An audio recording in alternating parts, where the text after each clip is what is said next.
Voilà, encore avec ma fille. J'avais déjà fait des vidéos avec elle. Alors pourquoi je la prends? C'est pas pour que c'est pas pour la raison que j'ai envie de me la raconter ou quoi que ce soit, hein. Non, c'est parce que j'ai pas le choix, sinon elle hurle et je peux pas faire de vidéo et j'ai pas que ça à faire. Voyez. Donc quand je la prends dans mes bras, reste calme. Donc voilà, donc du coup, je voulais vous parler d'un truc très précis.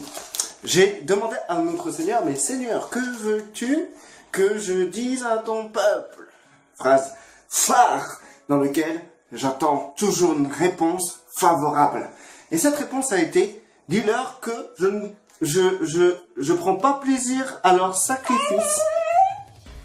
Alors donc, quand il parle de sacrifice, le Seigneur parle de votre manière de vouloir agir pour être sauvé, votre manière que vous voulez faire pour lui plaire, et aussi tout ce que vous voulez entreprendre pour mettre en valeur votre identité de chrétien, etc., pour vous sentir spirituel ou chrétien, je sais pas. Mais en tout cas, il prend pas plaisir à ça. Mais par contre, il prend plaisir à la... Bah oui, hein. Il prend plaisir à la miséricorde.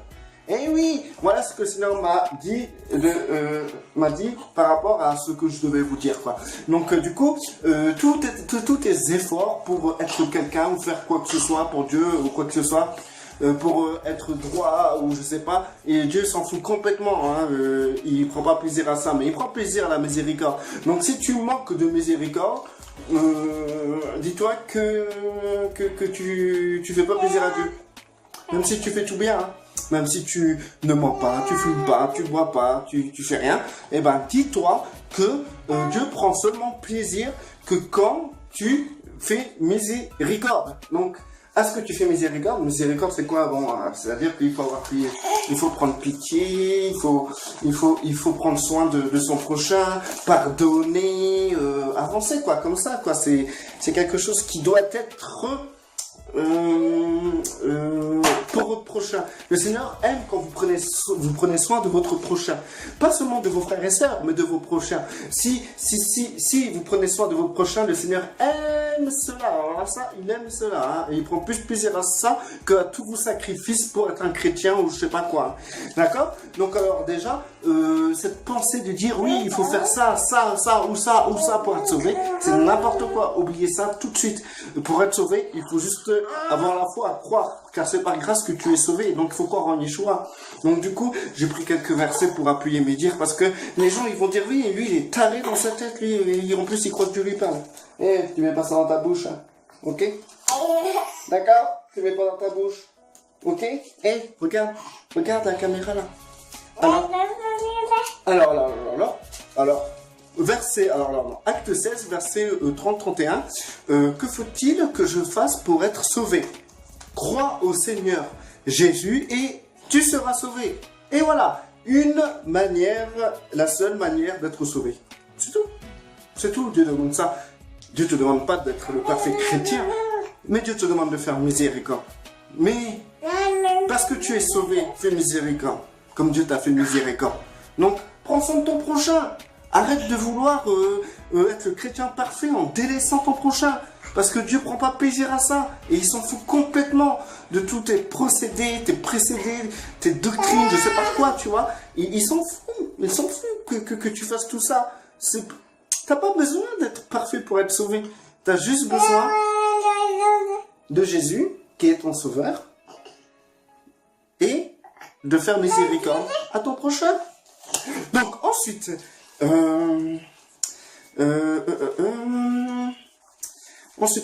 ensuite, alors, Éphésiens 2, versets 8 à 9, c'est par la grâce que vous êtes sauvés, par le moyen de la foi, et cela ne vient pas de vous, c'est le don de Dieu.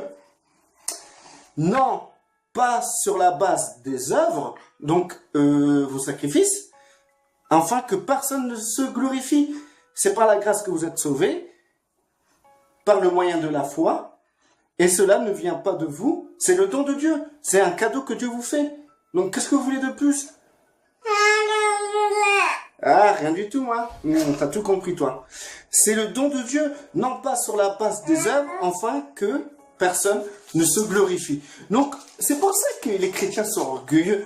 Parce qu'ils font tellement d'œuvres, tellement d'œuvres. Il est bien écrit que Dieu ne veut pas que vous sauvez sur la base des œuvres.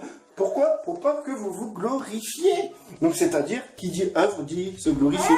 Car les œuvres viennent de vous. Et la grâce vient de Dieu. Et c'est Dieu qui sauve, c'est pas vous. Hein. Vous pouvez pas vous sauver. Hein. Donc tous ceux qui sont dans les œuvres et sacrifices, etc., Dieu prendra plaisir en vous. Et en plus de ça, non, on met pas dans la bouche. Et en plus de ça, il vous offre quelque chose de gracieux, de gracieux. Et vous, qu'est-ce que vous faites? Vous voulez être sauvé sur la base des œuvres. Vous faire des œuvres, des sacrifices. Mais Dieu, il s'en fout de ça. Arrêtez de perdre votre temps. Maintenant. Voilà. Tout dit. Hein. Et ensuite, pour que personne ne soit glorifié. Alors, si tu te glorifies, c'est que tu fais des œuvres. Si tu te glorifies, c'est que tu fais des œuvres.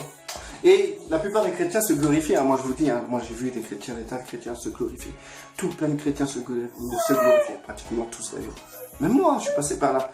Parce que, qu'est-ce qui m'amenait à me glorifier? Simplement parce que je faisais des œuvres. Et oui. Et quand j'ai arrêté de faire des œuvres, oh, tu tousses. Et quand j'ai arrêté de faire des œuvres, et ben là, j'avais plus de quoi me glorifier, hein. Mais par contre, j'ai compris la grâce. Et lorsque j'ai vraiment compris là que j'étais sauvé par la grâce et non par les œuvres, ben ça m'a calmé quand même, hein. Ça m'a calmé. Hein. Tous ces efforts pour être un parfait chrétien en vain. Et en plus de ça, Dieu ne prend pas plaisir au sacrifice, c'est-à-dire aux œuvres, mais il prend plaisir à la miséricorde. D'accord? Donc, c'est-à-dire, si tu veux avoir le choix, si tu veux faire plaisir à Dieu, si tu veux éviter de trop te fatiguer d'ailleurs, et si tu veux cesser de te glorifier, fais miséricorde à ton prochain. Prends soin de ton prochain. T'es sauvé. Tu peux rien faire de plus. Si t'es sauvé là, qu'est-ce que tu peux faire de plus pour te sauver? T'es sauvé. Par le moyen de la foi. Je ramasse le papier. Acte 16, 30, 31. Que faut-il que je fasse pour être sauvé? Crois au Seigneur Jésus et tu seras sauvé. Crois au Seigneur Jésus, tu seras sauvé. Ah, c'est vrai. Ah, c'est vrai, Bibi. Ah, c'est vrai. Si tu crois au Seigneur Jésus, t'es sauvé. Hein? Si tu crois au Seigneur Jésus, t'es sauvé. Hein? Hein? Et oui. Donc, du coup, arrête de te fatiguer, là, avec tes règles, tes lois. Tu perds ton temps. Tu tournes en rond. Tu tournes en rond. Il faut avancer dans la miséricorde envers ton prochain. Et qui est ton prochain? C'est qui ton prochain, Bibi? C'est qui ton prochain? C'est qui? Tu sais pas? C'est tout le monde. Et ben voilà. Même ma fille, hein. C'est ça. Votre prochain, c'est tout le monde. Même les gens du monde, c'est votre prochain. Prenez soin de votre prochain. Voilà. En quoi Dieu prend plaisir. Attendez, je ramasse un truc encore. Hop, hop, hop, hop. Voilà, c'est ça. Voilà, voilà. Tous les œuvres et sacrifices font partie de la religion. Mais Christ, c'est pas la religion. Christ, c'est la vie. Écoutez, regardez, dans Jacques 1, verset 27, le service religieux pur et sans tâche. Si vous voulez être religieux, voici quel service vous devez faire pour être un parfait religieux. Là, si vous faites ça en étant religieux, eh ben, faites-moi confiance, je ne perdrai pas votre récompense. Donc, le service religieux pur et sans tâche, devant Dieu le Père, le voici. Visiter les orphelins et les veuves dans leur affliction. Se conserver pur du monde. Voilà. Donc, voici la religion. Visiter les veuves et les orphelins. Les veuves, ça peut être les mères célibataires qui élèvent les gosses seuls. Hein. Ça peut être ça, une veuve. Les veuves modernes, c'est les mères qui sont seules. C'est les mamans qui élèvent leurs enfants seuls.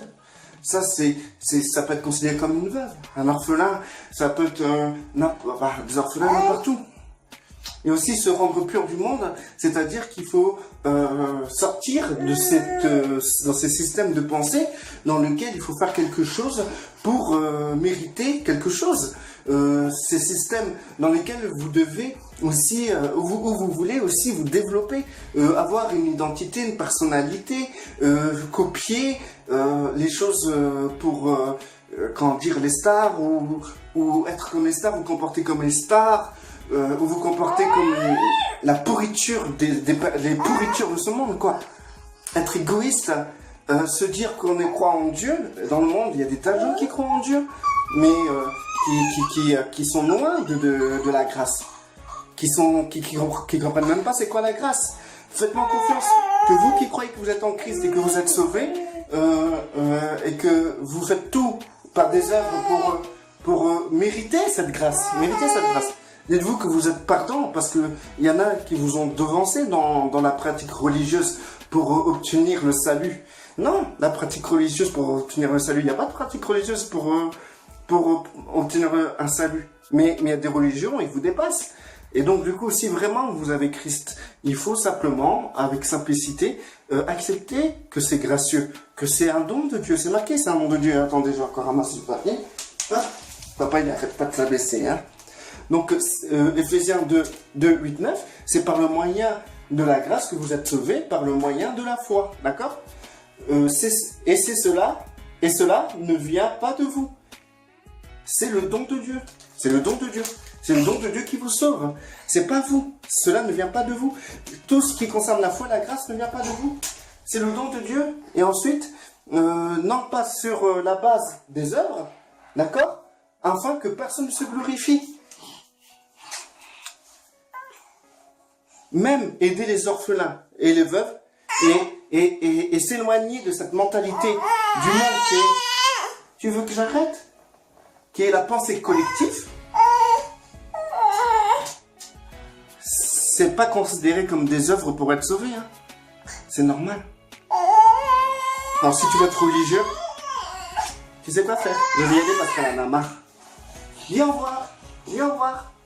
Dis au revoir. Au revoir. Au revoir. Allez, dis au revoir, je vais me taper la honte là. Allez. Au revoir. Au revoir. Et voilà. Allez, c'est bien. C'était sage. Je puis faire ma vidéo. Restez bénis.